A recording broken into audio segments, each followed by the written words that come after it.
रवि नाम का एक लड़का दिल्ली की किसी फैक्ट्री में सफाई का काम किया करता था। उसके घर से फैक्ट्री करीब 5 किलोमीटर दूर थी। वो हमेशा अपनी साइकिल से ही फैक्ट्री जाता था। रोज की ही तरह आज भी वो घर से फैक्ट्री के लिए निकला। उसे रास्ते में पड़ने वाला एक चौराहे पर एक लड़की दिखी जो उसे गुस्से में घूर रही थी। लड़के ने भी उसे देखा और फिर मुंह फेर कर फैक्ट्री चला गया। अगले दिन भी सुबह वो लड़की उसी जगह पर खड़ी थी और रवि को घूर रही थी। उसने पलटकर लड़की को नहीं देखा और सीधे अपने काम पर चला गया। रोजाना इसी तरह हफ्ते भर वो लड़की चौराहे पर खड़ी होकर रवि को घूरती थी और रवि उसे अनदेखा करके फैक्ट्री चला जाता था। वो लड़की एक हफ्ते तक उस चौराहे पर नहीं दिखी। एक दिन जब शाम को वो लड़का घर पहुंचा तो उसे अपने बेड पर एक चिट्ठी दिखी। उसमें लिखा था, मेरा नाम प्रीति है। मैं तुम्हें एक हफ्ते पहले रोज एक चौराहे पर दिखती थी। कल शाम तुम वहीं पर खड़े होकर मेरा इंतज़ार करना। उस चिट्ठी में एक फ़ोटो भी थी जो उसी चौराहे पर खड़ी लड़की से मिलती थी।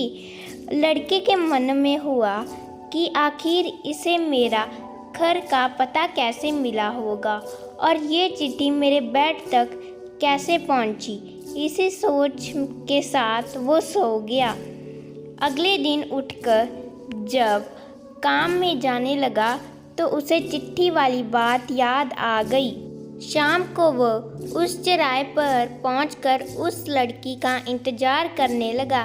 काफ़ी देर हो गई लेकिन वो आई नहीं। रवि इंतज़ार करके थक गया, इसलिए वो घर की ओर निकल गया। घर पहुंचते ही उसने सोचा कि क्यों ना चिट्ठी पर लिखे हुए पते पर जाकर ही उस लड़की से मिल लिया जाए। रात होने को थी, इसलिए उसने सुबह सुबह उस लड़की के घर जाने की सोची। सुबह होते ही जल्दी तैयार होकर रवि चिट्ठी पर लिखे पते पर पहुंच गया। वहां जाकर जब उसने घर की घंटी बजाई तो एक आदमी बाहर आया। उससे रवि ने कहा कि मुझे प्रीति से मिलना है। यह सुनते ही वह व्यक्ति चौंक गया।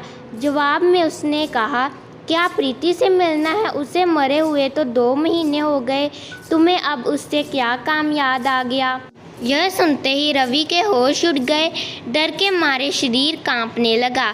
किसी तरह खुद को संभाल कर रवि घर पहुंचा और चिट्ठी को जला दिया। उसके मन में कई तरह के सवाल उठने लगे।